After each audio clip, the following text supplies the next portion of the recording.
The Cleveland Museum of Natural History closed at 5 p.m., but my shift didn't start until 10. 5 hours to clean 32 exhibits, they said. Easy work for good pay.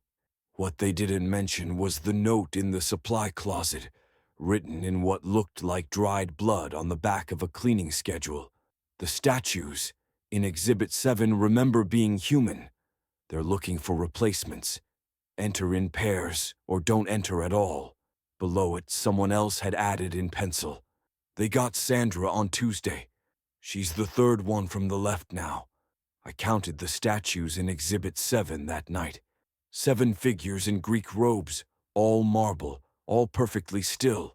The third from the left was a woman, her stone face frozen in an expression of absolute terror, and around her marble neck hung a name tag that read, Sandra. I'd taken the janitor position out of desperation. 3 months unemployed in Cleveland had drained my savings, and the museum's night shift paid enough to catch up on rent.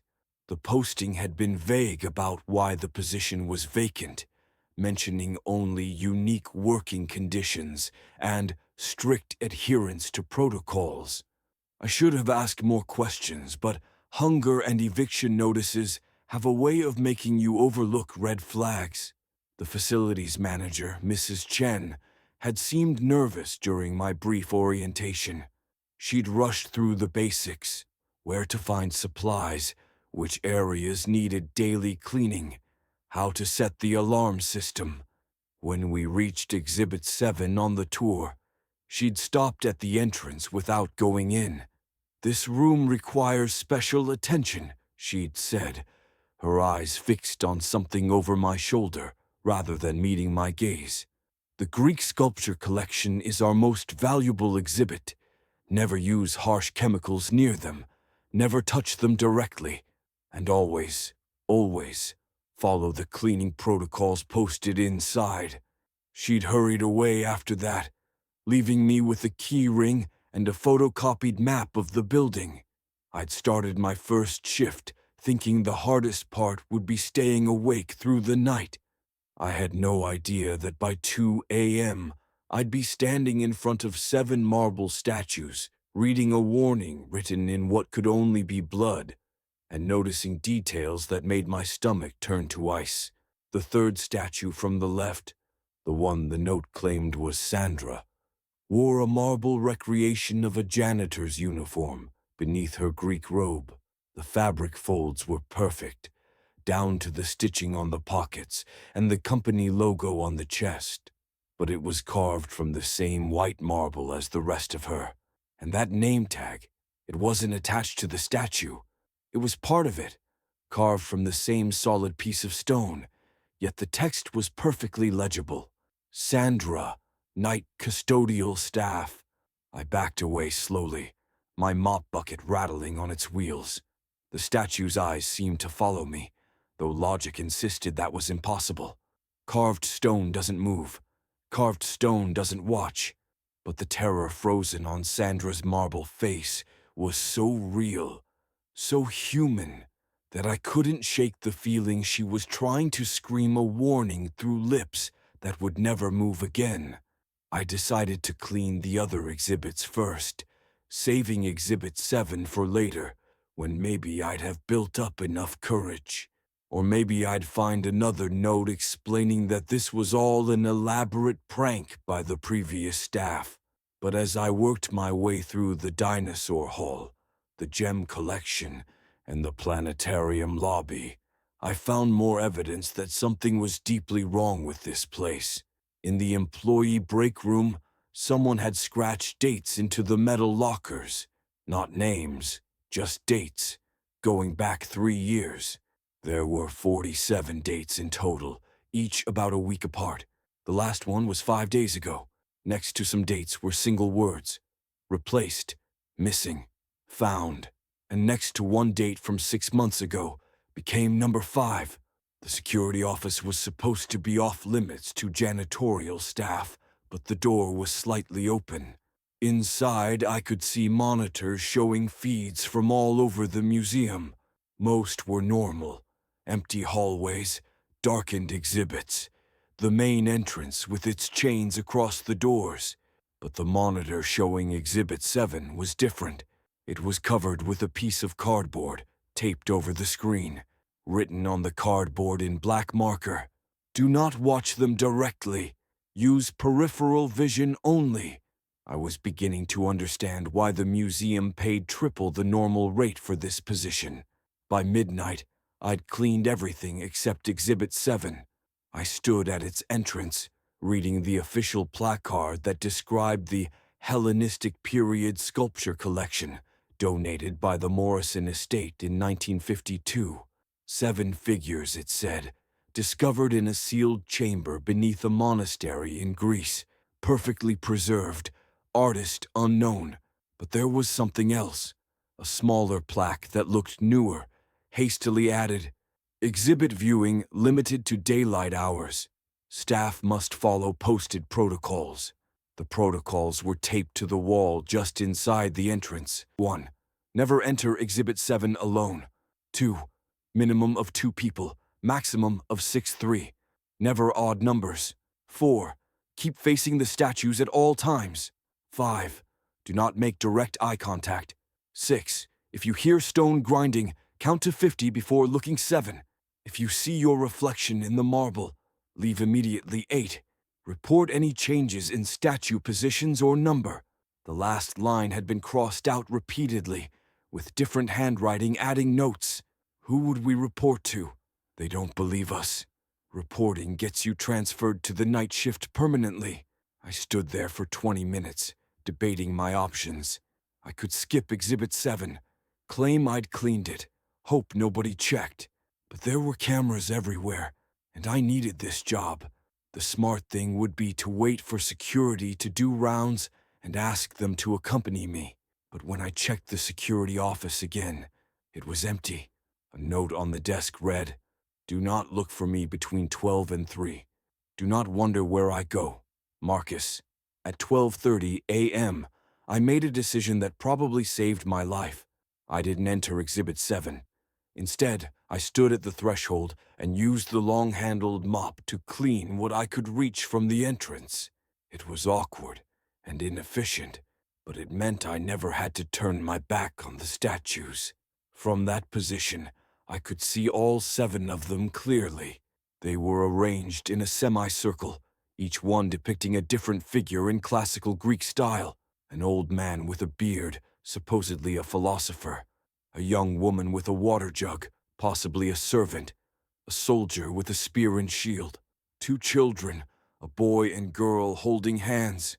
A middle-aged woman with her arms raised in supplication. And Sandra, still wearing that horrible expression of frozen terror beneath her marble veil. As I mopped, I noticed things that didn't appear in any museum catalog. The old philosopher's fingers were positioned oddly, not in a gesture of teaching, but as if he'd been clawing at something. The soldier's spear was pointed inward, toward the other statues, not outward in defense. The children weren't just holding hands. Their fingers were intertwined so tightly that the marble showed stress fractures, as if they'd been gripping each other in fear. And then I saw the 8th statue. It was partially hidden behind the others, visible only from my specific angle at the doorway. This one wasn't complete, just a pair of legs in the lower torso, as if someone had started carving a person from the ground up, but stopped at the waist.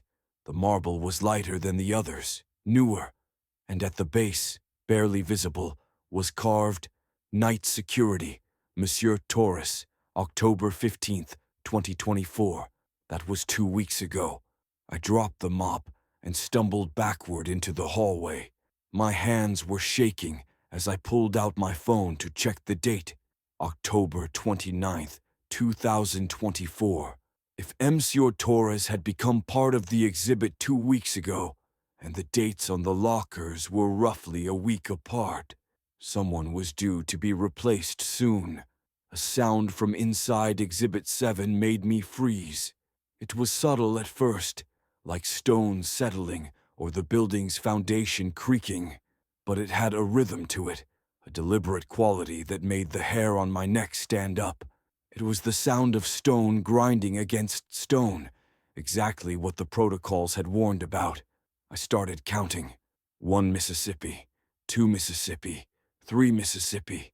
The grinding grew louder, and beneath it, I heard something worse. Whispering.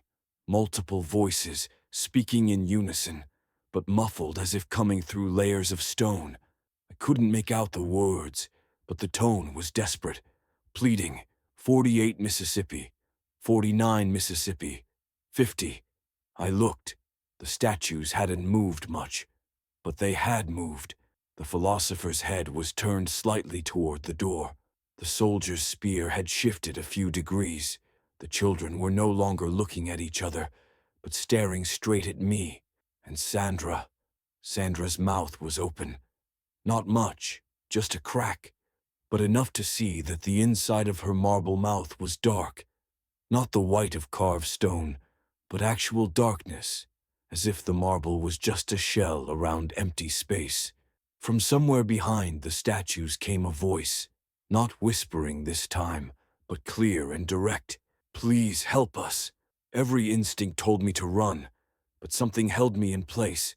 Maybe it was the human quality of the voice, the genuine desperation in it.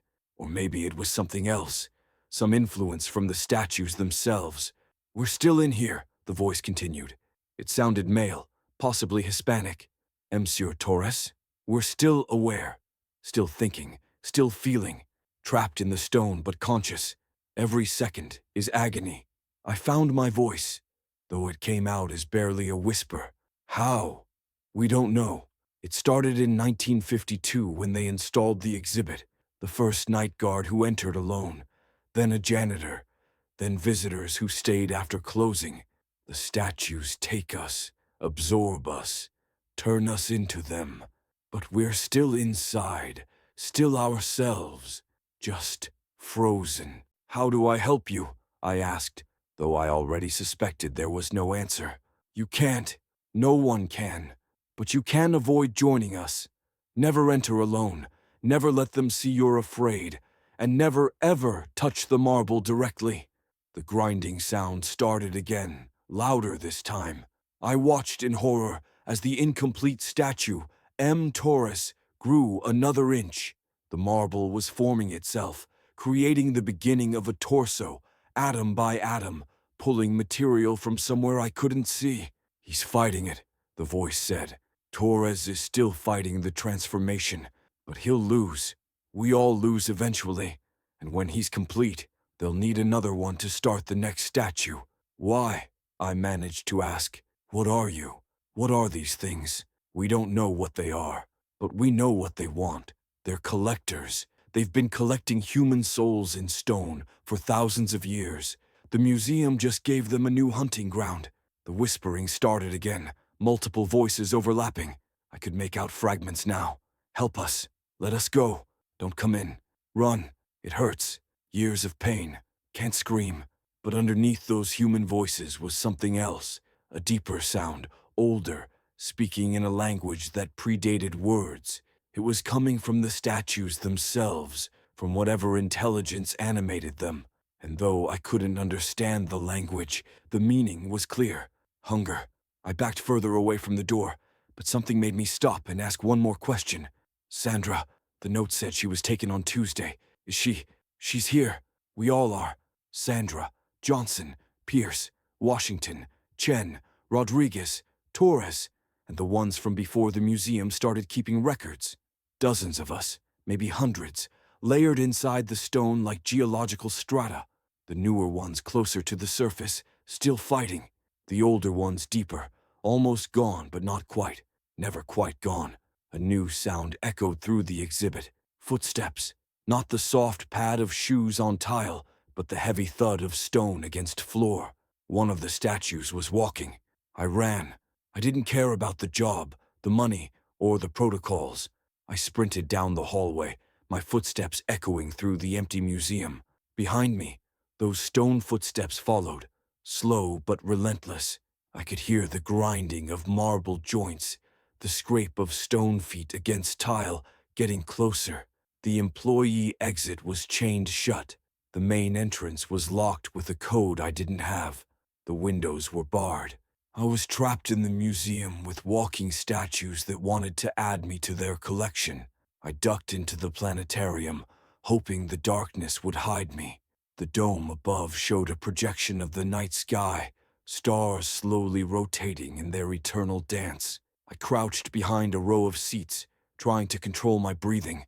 The footsteps stopped at the planetarium entrance. Then, in a voice like grinding millstones, one of the statues spoke. "We know you're here. We can feel your warmth, your life. We need it." I held my breath, pressing myself lower behind the seats.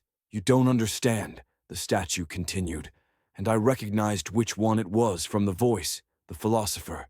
"We're not the enemy. We're prisoners too. The real entities, the things that inhabit us. They're so much older, so much hungrier.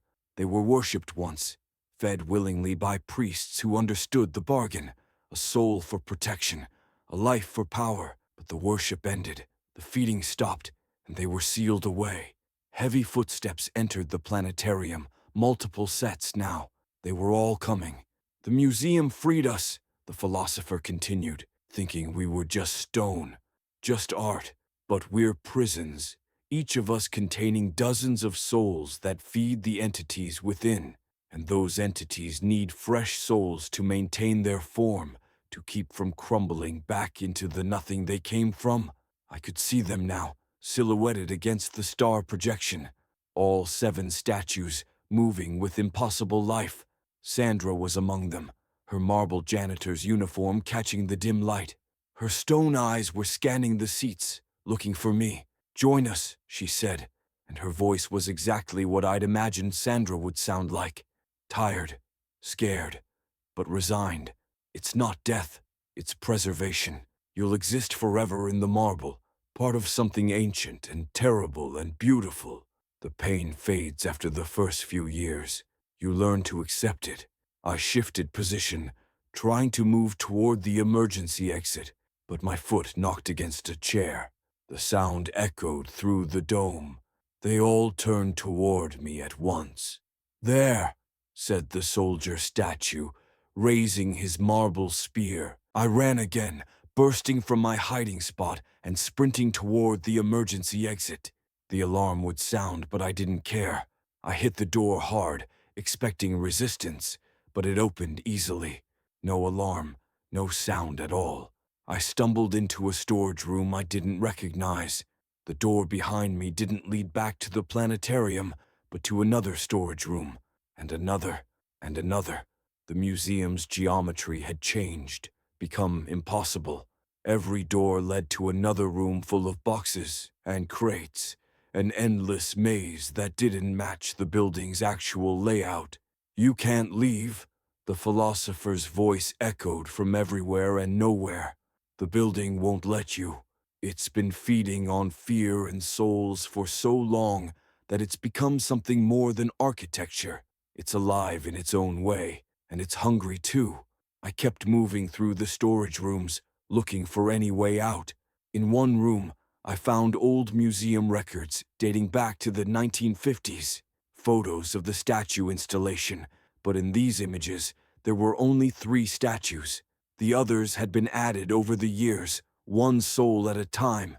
In another room, I found employee records. Every night janitor and security guard for the past 70 years. Most had notes. Resigned after 1 week. Missing. Presumed quit without notice. Transferred to day shift at own request. But every 7th or 8th entry had a different note. No longer employed. Record sealed. Those were the ones who'd become statues. I was reading through the records when I heard stone grinding against wood. They'd found me. The storage room had only one entrance, and the statues were filling it, their marble bodies barely fitting through the doorway. "It's time," the philosopher said. "The building has chosen. You've seen too much, learned too much. You can't be allowed to leave with this knowledge." They advanced slowly, deliberately. The children's statues were smiling, an expression that looked wrong on their stone faces. The soldier's spear was lowered, pointed at my chest. Sandra was crying somehow, tears of marble dust trailing down her stone cheeks. I backed against the far wall, looking for any escape. That's when I noticed something odd about one of the storage crates. It was newer than the others, with a shipping label dated just last week. The return address was in Greece, from a monastery. The same monastery mentioned in the original acquisition. I pried open the crate with desperate strength. Inside was another statue, but this one was different. It was smaller, cruder, obviously ancient, and it was holding something, a bronze mirror, tarnished with age but still reflective. The advancing statue stopped immediately. "No," the philosopher said, real fear in his grinding voice. "That was destroyed. The monks destroyed it." I grabbed the mirror, not understanding but recognizing their fear. When I held it up, the statues recoiled, and in the reflection, I saw the truth. The statues weren't solid marble. They were shells around writhing masses of something that hurt to perceive. Tentacles, eyes, mouths, all constantly shifting and consuming the souls trapped within. The human spirits were visible too, layered like sediment, their faces twisted in eternal screams. But the mirror did more than show the truth. It reflected it back at them, and they couldn't bear it. "The mirror of true form," the philosopher whispered. "The monks used it to trap us originally, to show us what we really were. We thought it was lost." I held the mirror higher, sweeping it across all 7 statues. They stumbled backward, their marble forms beginning to crack. The human voices grew louder, no longer muffled by stone. "Free us! Break the stone! Please!" But I hesitated. Breaking the statues might free the human souls, but it would also release the entities within, ancient things that had been worshipped and fed on human sacrifice, things that would be very hungry after decades of imprisonment. "You have to choose," Sandra's voice said, clearer now through the cracking marble. "Free us, and risk releasing them, or leave us trapped forever. There's no good answer. There never was." I stood there holding the mirror, weighing the options. 7 statues, dozens of souls, and entities older than human civilization. Whatever choice I made would have consequences. That's when Marcus, the security guard, appeared in the doorway. He looked haggard, exhausted, but very much human and not made of stone. "Put the mirror down," he said quietly. "Slowly. They're suffering," I said. "The people inside. I know. I've been listening to them for 15 years. But if you break those statues, the things inside won't just disappear. They'll need new hosts immediately. And guess who's closest?" He was right. We were the only living humans in range. "There's another way," Marcus continued. "The museum board knows about this, has known since the beginning. They keep the exhibit open because the statues are contained here. As long as they're fed occasionally, a soul every few months, they stay dormant. It's horrible, but it's better than the alternative. You're saying we should just accept this, keep feeding people to them? I'm saying sometimes there are no good choices, just less bad ones. The museum has procedures. They hire people who won't be missed, drifters, loners, people with no family. It's evil, but it's controlled evil, managed evil." I looked at the statues, their marble forms still cracked from the mirror's reflection. Through the cracks, I could see the writhing darkness within, and the trapped souls layered like pearl around irritating sand. "How many?" I asked. "How many people have been fed to them?" "Hundreds over the years, maybe thousands if you count back to ancient times. But how many would die if these things were released? They're from an age when human sacrifice was common, when entire cities would offer up citizens to appease dark gods. At least here, contained, the damage is limited." He was right, and I hated him for it, but I could see the terrible logic. 7 statues feeding occasionally, versus 7 entities loose in Cleveland, possibly spreading, possibly multiplying. I lowered the mirror. The cracks in the statues began to seal, the marble reforming. The human voices faded back to whispers, then silence. The statues stood still again, frozen in their eternal poses. The mirror needs to go back, Marcus said. The museum will send it to another institution. Somewhere it can be forgotten again. I placed the mirror back in its crate, my hands shaking. As I did, I noticed an inscription on the back in ancient Greek. Marcus translated, "To see truth is to see horror. To see horror is to become it." The statues were perfectly still now, looking exactly as they had when I'd first seen them. Beautiful, classical, valuable, just art, except for the name tag still visible around Sandra's neck, the only sign that they were something more. Marcus led me out of the storage room, and somehow we were back in the main hallway. The museum's geometry had returned to normal, as if the building itself had relaxed once I'd made my choice. "You can leave," he said. "Tonight. Don't come back. The museum will mail your check. What about the next janitor? The next victim? There's already someone lined up. Someone with no family, no connections. Someone who won't be missed. The museum is very careful about selection. That's murder. Yes, it is. But it's murder that prevents massacres. The entities need to feed. This way, at least it's controlled." I left the museum that night and never returned. But I did research. I found records of the monastery in Greece where the statues were discovered. It had been founded on the site of an older temple, one dedicated to gods whose names had been deliberately erased from history. The monks had spent centuries keeping the statues contained, feeding them criminals and volunteers who sought eternal life in marble. When the monastery was abandoned in 1951, the statues were sold to private collectors. The Morrison estate acquired them and donated them to the Cleveland Museum, either not knowing or not caring what they really were. The museum, to its credit or condemnation, had figured it out quickly and had been managing the situation ever since.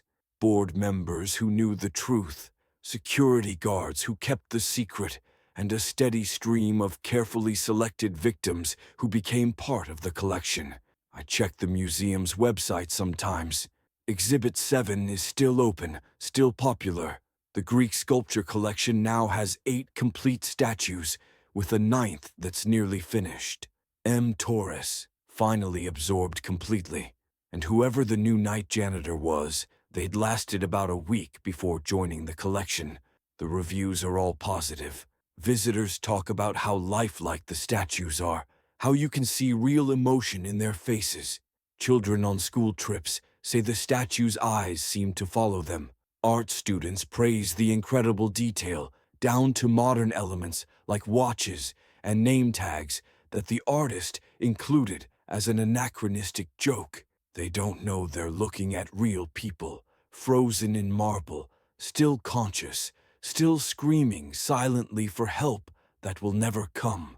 Sometimes I think about going back with a sledgehammer, destroying them all and facing whatever consequences come. But then I remember the writhing things I saw in the mirror's reflection, the ancient hunger in those alien forms. And I remember Marcus's words. Sometimes there are no good choices, so I stay away. I let the museum continue its horrible bargain. 7 statues that were once dozens of people, feeding on a new soul every few months, keeping something worse at bay. It's evil, but it's contained evil, managed evil, the kind of evil that lets the rest of the city sleep peacefully, never knowing that their safety is bought with carefully selected sacrifices. But late at night, when I can't sleep, I think about Sandra, the 3rd statue from the left, frozen in eternal terror, wearing a marble janitor's uniform. I wonder if she's still conscious in there, still aware, still feeling the weight of stone around her soul. I wonder if she knows that I could have freed her, but chose not to. And I wonder if, someday, someone will be brave enough, or foolish enough, to make a different choice. The Cleveland Museum of Natural History is still open. Exhibit 7 is still there. The statues still watch visitors, with eyes that were once human. And somewhere in the storage rooms, there's probably another mirror, another chance to see the truth. But truth, as the inscription said, is horror, and sometimes it's better not to see. Sometimes it's better to just keep walking, to follow the rules, to never enter with an odd number of people, to never turn your back on the statues. Sometimes survival means accepting that there are things in this world that shouldn't exist but do, and the best we can do is contain them, manage them, and hope they never break free. The statues in Exhibit 7 are still there, still watching, still hungry, and somewhere in Cleveland tonight, the museum is probably interviewing another night janitor, someone with no family, someone who won't be missed, someone who doesn't know that they're not being hired to clean the exhibits, they're being hired to become one.